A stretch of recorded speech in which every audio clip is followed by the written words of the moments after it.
Grace to you and peace. In the name of that great mystery that has created and is created. In the name of Jesus, liberator and model. And in the name of the ever-stirring, life-giving power of the Holy Spirit. On Fat Tuesday last, I met with 80 participants in the Multi-Faith Horizon Prison Initiative at the Ohio Reformatory for Women. Among 4 components of this 10-month-long program of demonstrated personal and institutional transformation is an in-depth examination of the faith-specific traditions and beliefs of the inmate participants, whether they are Christians, Wiccans, Muslims, Jews, Buddhists, Native people, humanists, or otherwise. Most of the participants are fundamentalist Christians.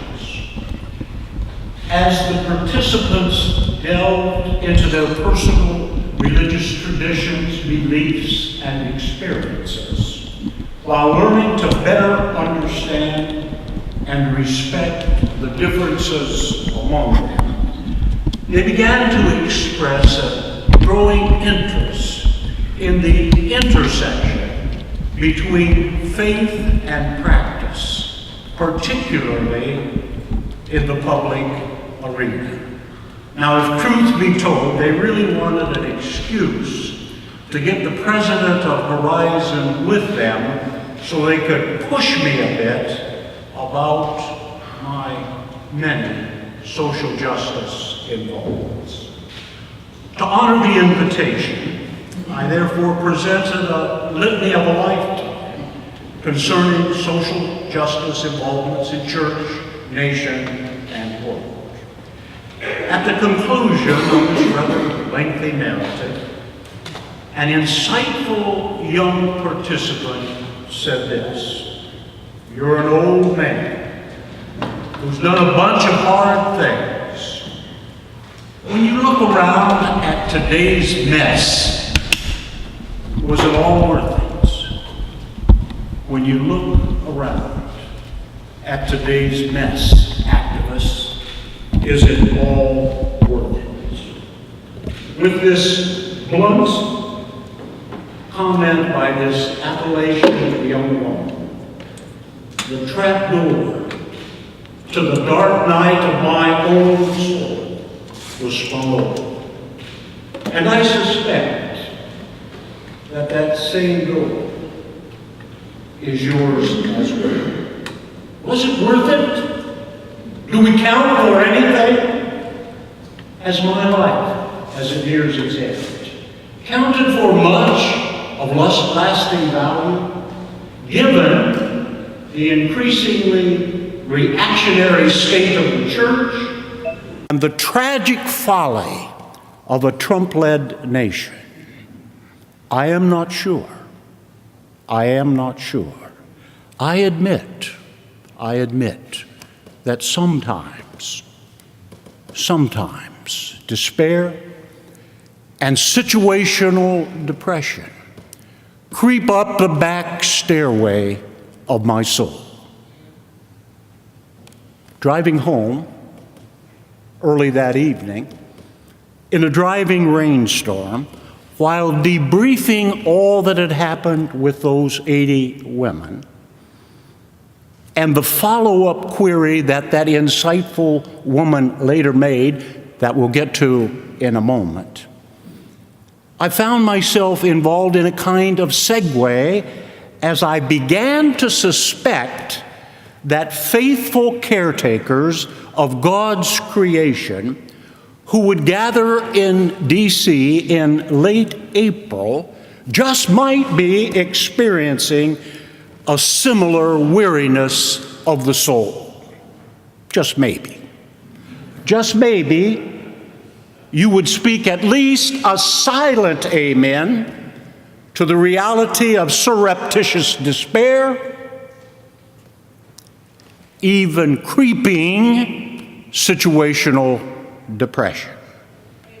That these would be yours as they are mine in the face of the immense complexity of climate change, global warming, and the potential disaster that lies ahead for this planet, our children, grandchildren, and God's still emerging creation. In the age of Trump, in a church more concerned with what I call belly button theology, that is, inny and outy, who's in and who's out, as if somebody has the right to say who's outside the Jesus house.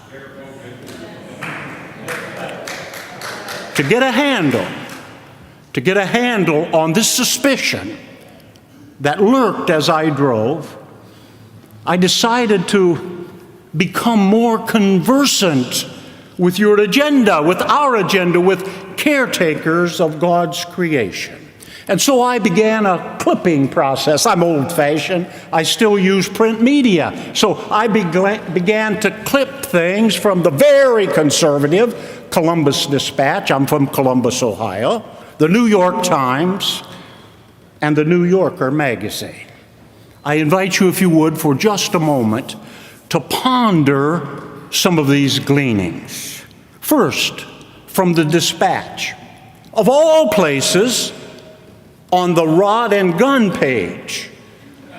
The rod and gun page of the very conservative Columbus Dispatch. Looking back at 2015 data, here are some of the things reported. Carbon in the atmosphere held at more than 400 parts per million for the first time. Carbon content of 360 parts per million is considered the trigger point for climate disruption. The death of 100 million trees in California is blamed on a 5-year drought and a subsequent attack by the pine bark beetle. The U.S. Fish and Wildlife Service proposed listing the rusty-patched bumblebee, a native North American pollinator, as an endangered species. Tufted puffins were dying in a part of the Bering Sea where scientists suspect warming currents have shifted the food web. Thousands of snow geese died during the autumn migration when bad weather forced them to land at Berkeley Pit, a former copper mine badly contaminated in Montana.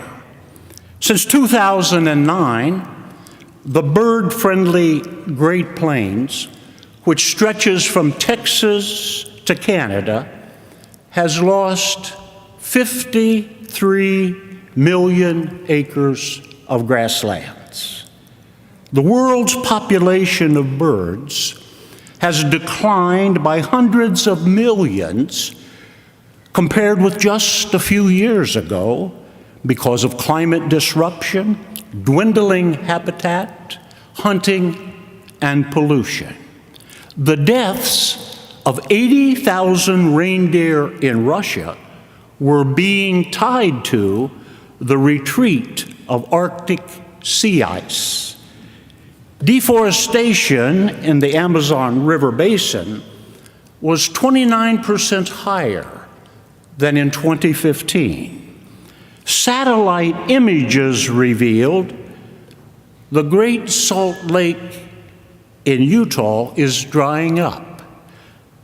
5 years of drought have reduced the lake surface by 40%.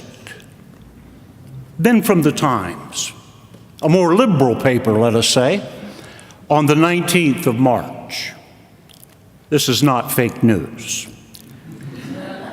The Great Barrier Reef is dying. There is no mystery about the reason. It's global warming caused by fossil fuels we burn.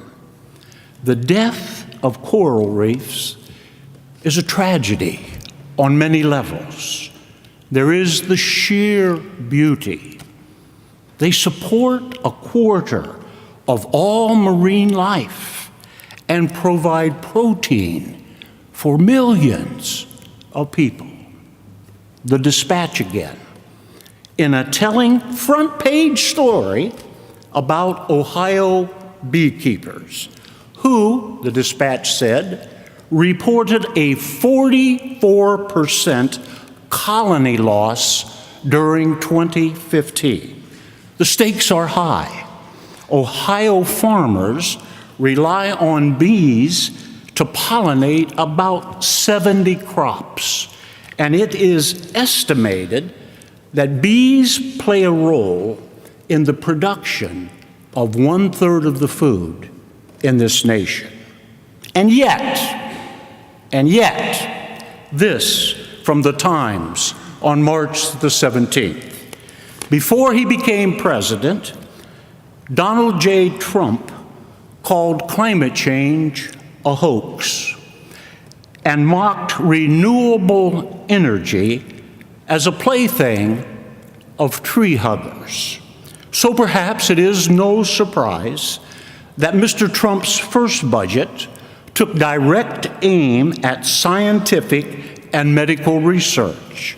The White House is also proposing to eliminate climate science programs, including the Environmental Protection Agency.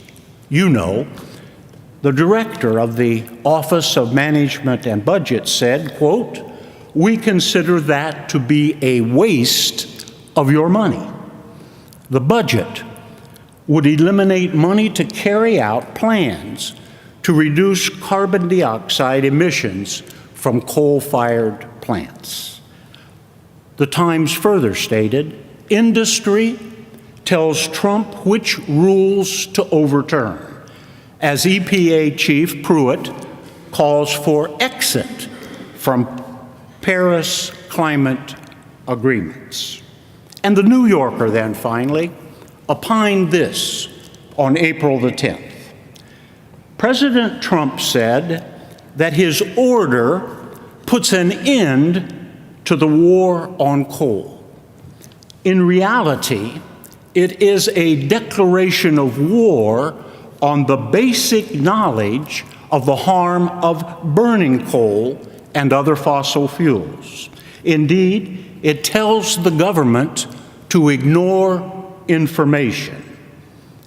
He chooses to cast all of this aside at Mar-a-Lago, even as that property sinks into the rising sea, a process that has begun and by many scientific estimations will result in its grounds becoming one with the Atlantic during the lifetime of Baron Trump.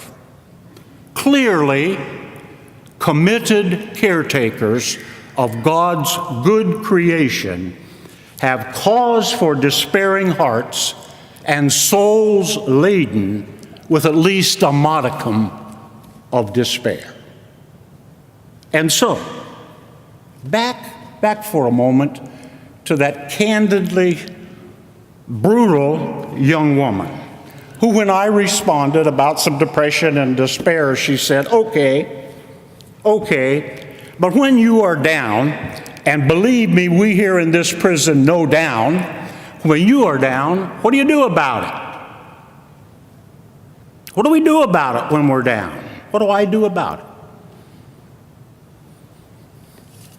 Paused and finally confessed.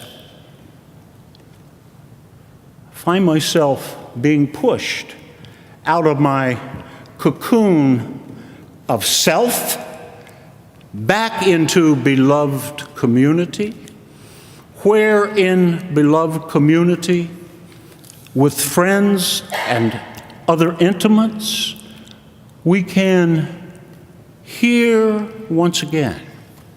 We can remember the stories that empower, and while doing that, ponder anew the eternal yes in the heart of the great mystery made visible in Jesus.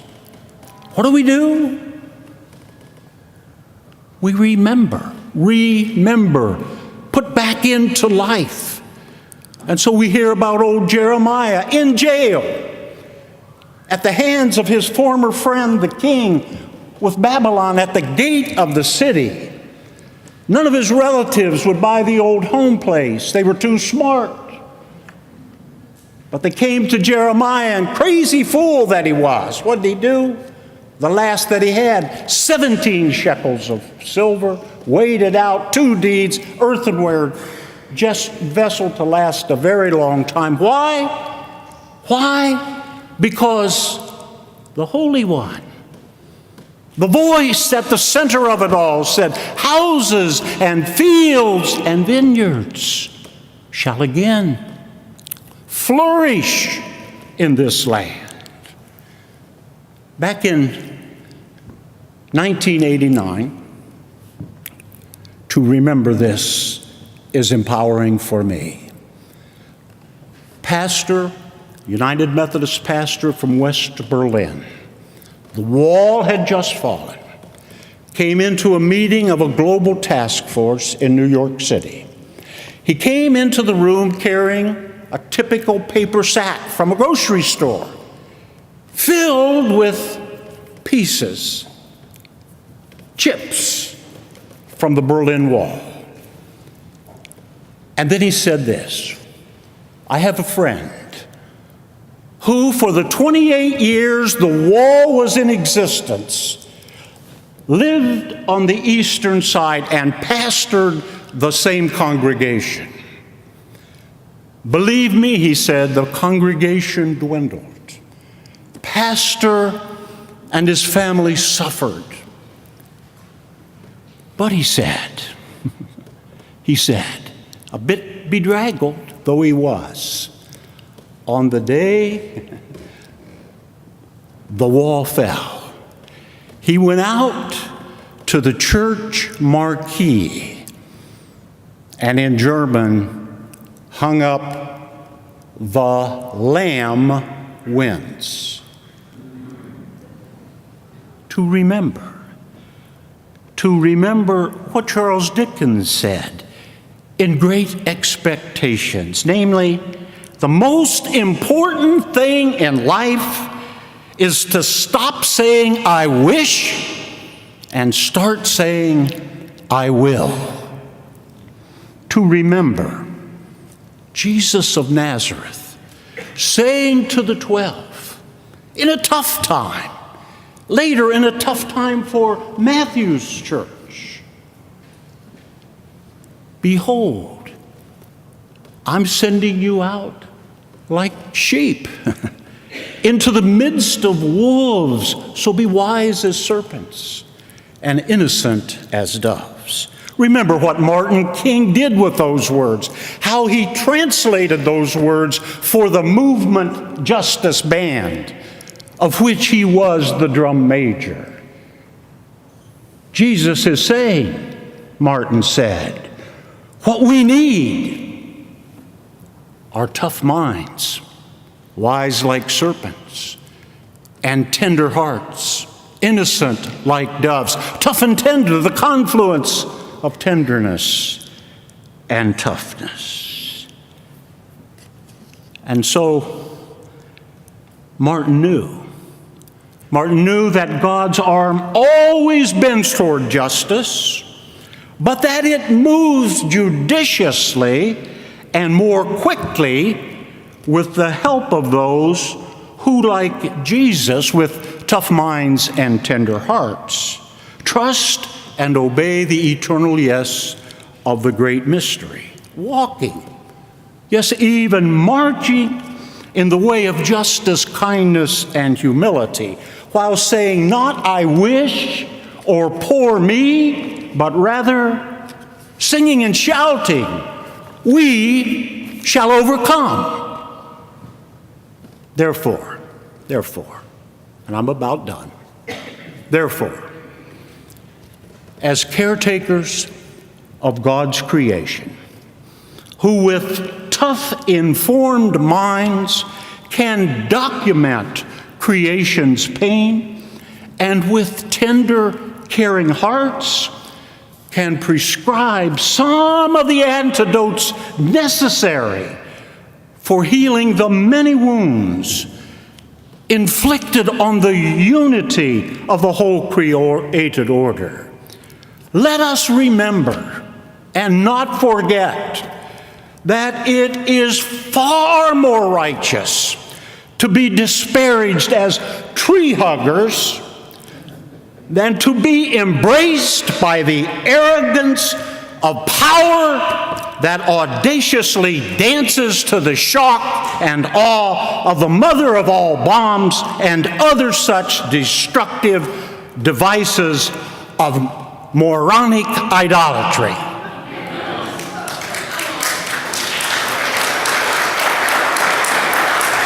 And let us remember, we are not alone in this struggle. Introverted poets, did you see the story?